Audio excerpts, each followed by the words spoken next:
Hello everyone, welcome to English First Paper class.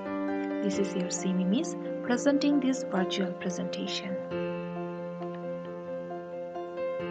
In our previous lesson, we have been discussing about Bangla Town in East London. Today we will focus on Unit 9, Lesson 3, Bangladeshis in Italy. Dear boys, this lesson deals with a lively description of a Bangladeshi tourist. The tourist visited world's many parts and saw Bangladeshi people engaged in small to medium-sized businesses. Handbags, sunglasses, and various tourist materials are sold by these Bangladeshis on Rome's streets. They are seen in Florence also. Balloon-made little puppets are sold by the Bangladeshis in Venice. These people are far away from their home. Hence, any tourist of their native land gets friendly behavior from them.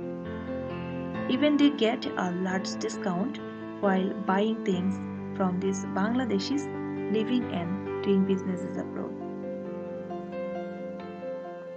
এই যে পাঠটি আজকে আমরা পড়ছি এই পাঠটি একজন বাংলাদেশি পর্যটকের দেয়া বর্ণনা সংক্রান্ত একটি পাঠ।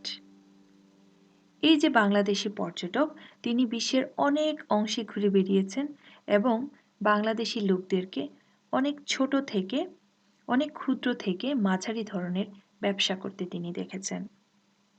এই যে বাংলাদেশিরা যারা বিদেশের মাটিতে ব্যবসা করছেন তিনি তাদেরকে হ্যান্ডব্যাগ, সানগ্লাস এবং বিভিন্ন ধরনের পর্যটক আকর্ষণকারী দ্রব্যাদি রোমের রাস্তায় বিক্রয় করতে দেখেছেন। এই বাংলাদেশিরা যারা ক্ষুদ্র থেকে মাঝারি ধরনের ব্যবসা বিদেশের মাটিতে করছেন তাদেরকে ফ্লোরেন্সেও দেখা যায়। তিনি বলতে থাকেন ভেনিসে এই বাংলাদেশিদের কর্তৃক বিক্রিত হয় বেলুন দিয়ে তৈরি পুতুল। এই লোকগুলো তাদের দেশ থেকে যদিও অনেক দূরে রয়েছেন আর এই কারণেই তাদের দেশের পর্যটকরা যখন তাদের কাছ থেকে কাছে যায় তখন তারা অনেক বন্ধুসুলভ আচরণ পায়। এমনকি বিদেশে বসবাসরত এবং ব্যবসারত এ সকল বাংলাদেশিদের কাছ থেকে কোনো কিছু কেনার সময় এই পর্যটকরা বা ট্যুরিস্টরা বা দেশের যে মানুষ তারা অনেক বড় ধরনের ছাড় পান। So dear boys, now let's move to the text. Bangladeshis in Italy. ইটালিতে বাংলাদেশিরা. Last month A 20-year dream came true.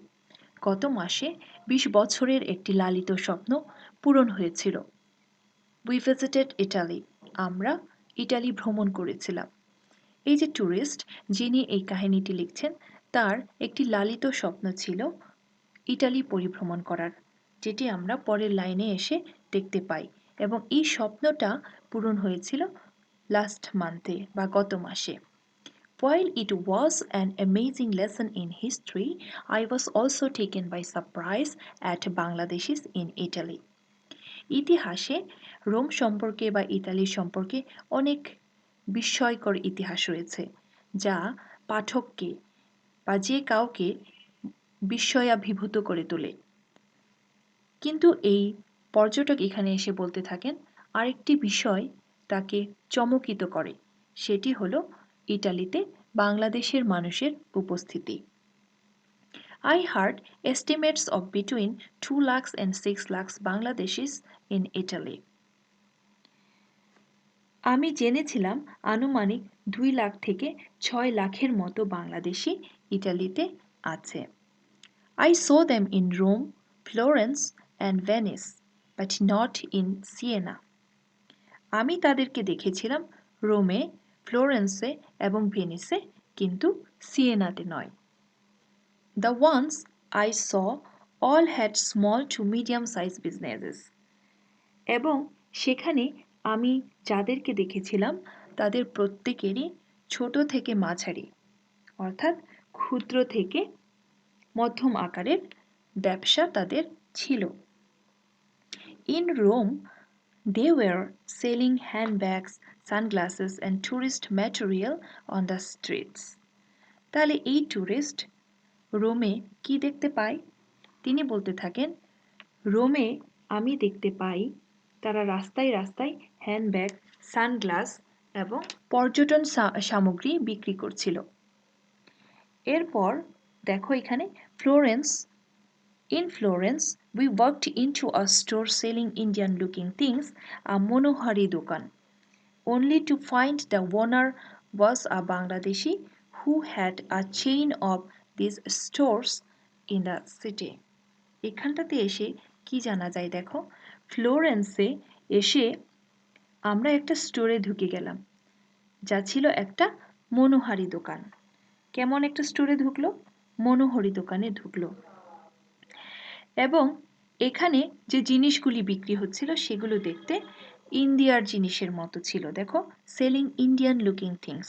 এখানে যে জিনিসগুলি বিক্রয় হচ্ছিল এগুলি ইন্ডিয়াতে বিক্রি হওয়া জিনিসের মতো দেখতে ছিল।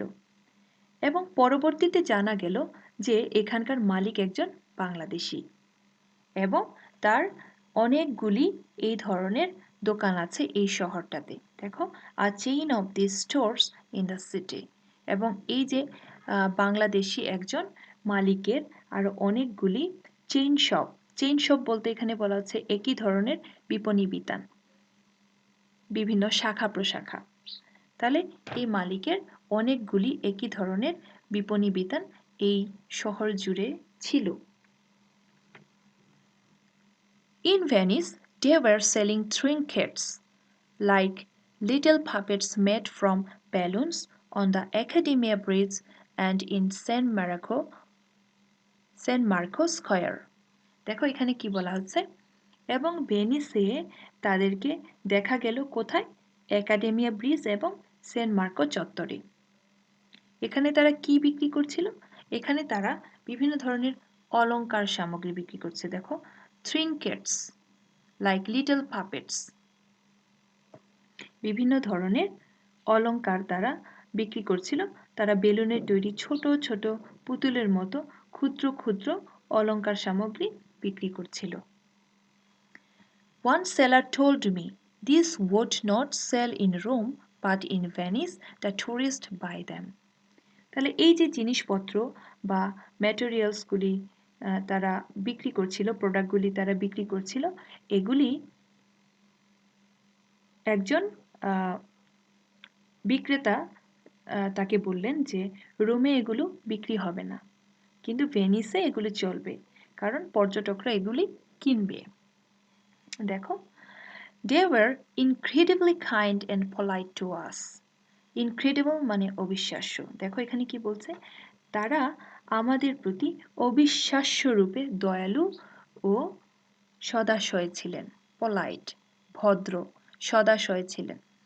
The person in Florence, much to our protestations, treated us with cokes and ice cream and sold things to us at large discounts. তাহলে এই জায়গাটায় এসে তুমি দেখো, এই যে তাদের আতিথেয়তা এখানে এসে আমরা দেখতে পাই, সেটা কেমন? দেখো এখানে বলা হচ্ছে, ফ্লোরেন্সের একটি দোকানে আমাদেরকে কঠোর বাধা সত্ত্বেও কোক এবং আইসক্রিম দিয়ে আমাদের আপ্যায়ন করলেন আর অনেক মূল্য ছাড় দিয়ে আমাদের কাছে জিনিস বিক্রয় করলেন। দেখো, প্রোটেস্টেশনস অনেক না করা সত্ত্বেও treated us with cokes and ice cream, তারা আপ্যায়ন করলেন কি দিয়ে? কোক দিয়ে এবং আইসক্রিম দিয়ে। এবং and sold things to us at large discount, এবং অনেক বড় ধরনের মূল্য ছাড় দিয়ে তারা আমাদের কাছে জিনিস বিক্রয় করলেন। When it came to prices, they said, pay us what you want. We are so happy to see a Bangladeshi tourist here.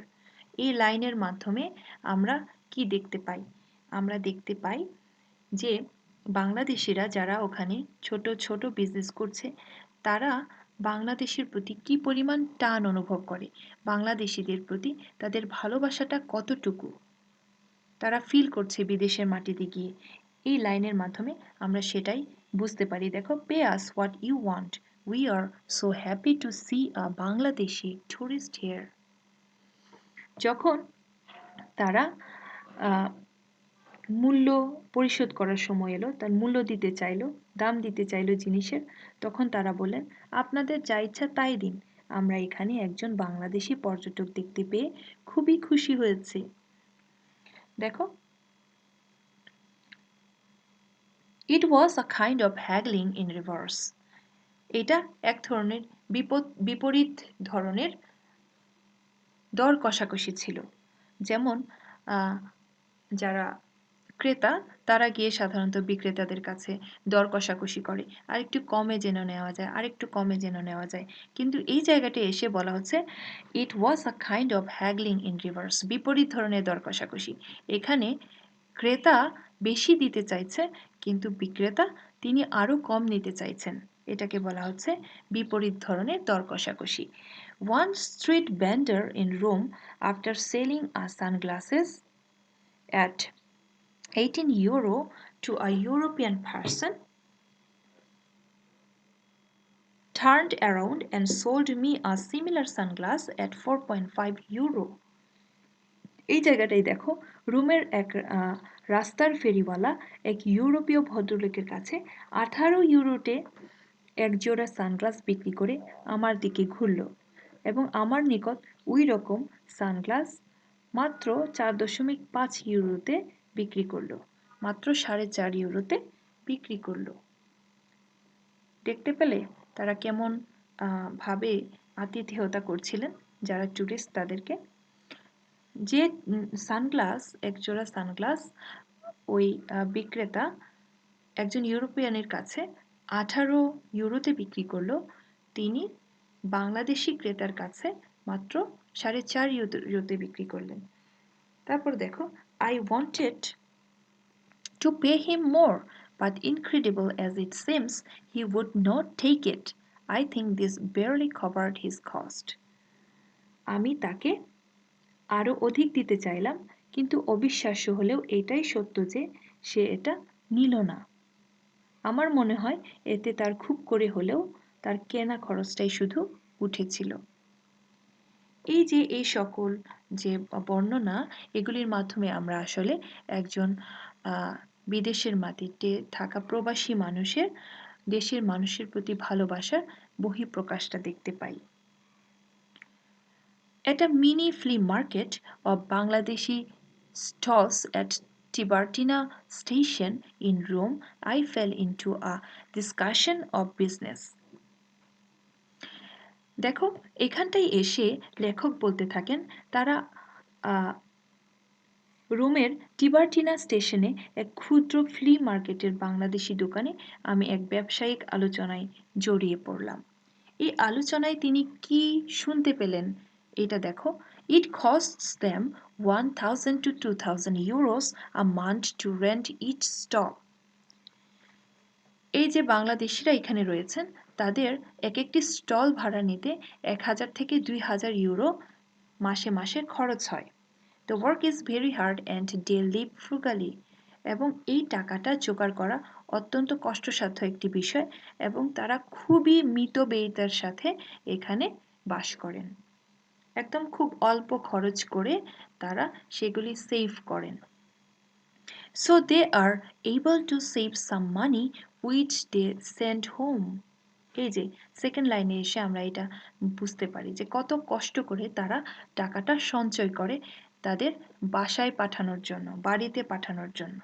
দেখো, এখানে বলা হচ্ছে 1,000 থেকে 2,000 টাকা মান্থলি তাদেরকে স্টলের ভাড়া হিসেবে পে করতে হয় এবং তারা খুবই মিতব্যয়িতার সাথে কষ্ট করে তাদের জীবিকা নির্বাহ করে এবং টাকা সেভ করে দেশের মানুষকে বা দেশের পরিবারকে তারা টাকাটা পাঠিয়ে দেয়।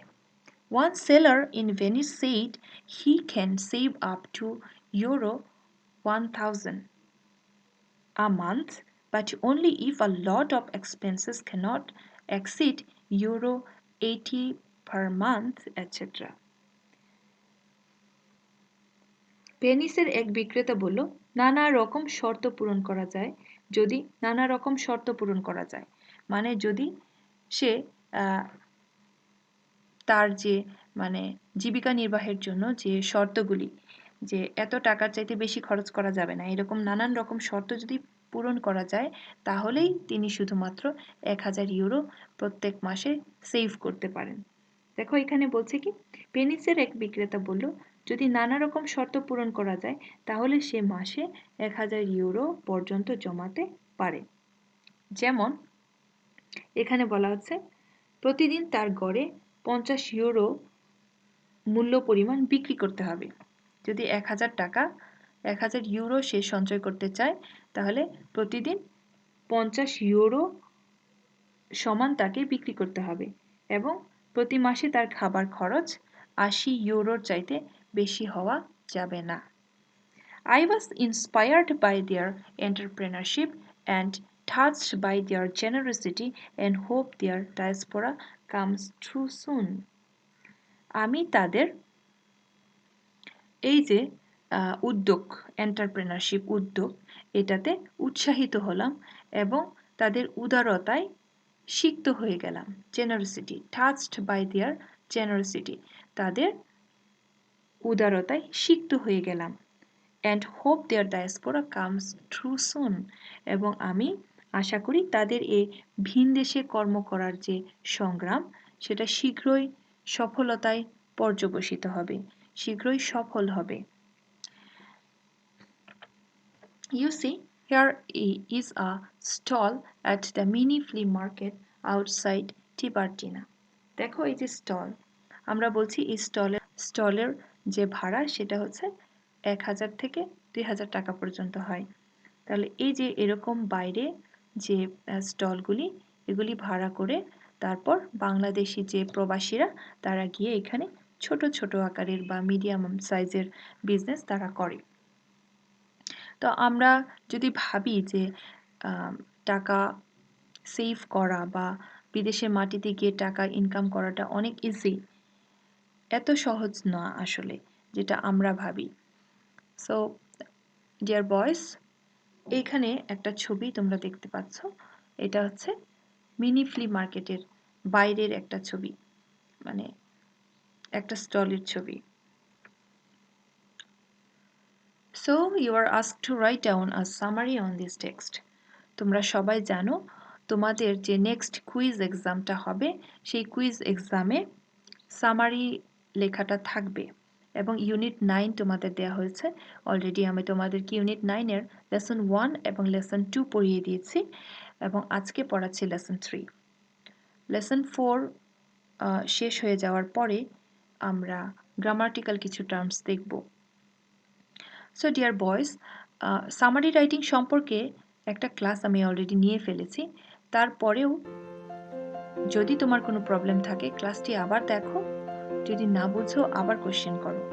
তো তুমি দেখো যে এই যে সাইজ, সামারির সাইজটা কেমন হওয়ার কথা। সামারির সাইজ হবে 1/3 অফ দ্য টেক্সট। যে টেক্সটটা তোমাকে দেওয়া হবে সেই টেক্সটের 1/3 অংশ। এবং তুমি এখানটাতে যখন তুমি সামারি লিখবে তখন টেক্সটের কোনো কোটেশন সরাসরি কোট করতে পারবে না এবং সেটা হবে থার্ড পারসন ন্যারেটিভ স্টাইলে তোমাকে লিখতে হবে।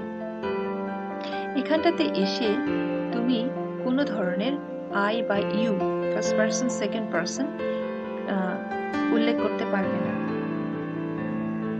সো ডিয়ার বয়েজ, এইটুকু তুমি যদি মেনটেন করো, এবং সাইজটা অনেক ইম্পর্টেন্ট, সাইজটার দিকে অবশ্যই খেয়াল রেখো, এইটুকু তুমি যদি মেনটেন করতে পারো তাহলে আশা করছি তোমার সামারি লেখাটা আরো অনেক সুন্দর হবে। এই ধরনের যে তোমার যে লেখাগুলি, যেগুলি হচ্ছে তোমার সামারি বা থিম রাইটিং, যত প্র্যাকটিস করবে ততই ভালো করতে পারবে।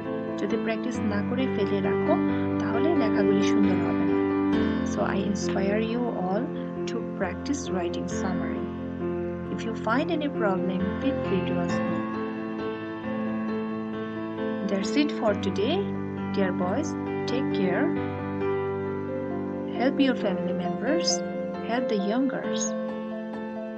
Thanks to you all.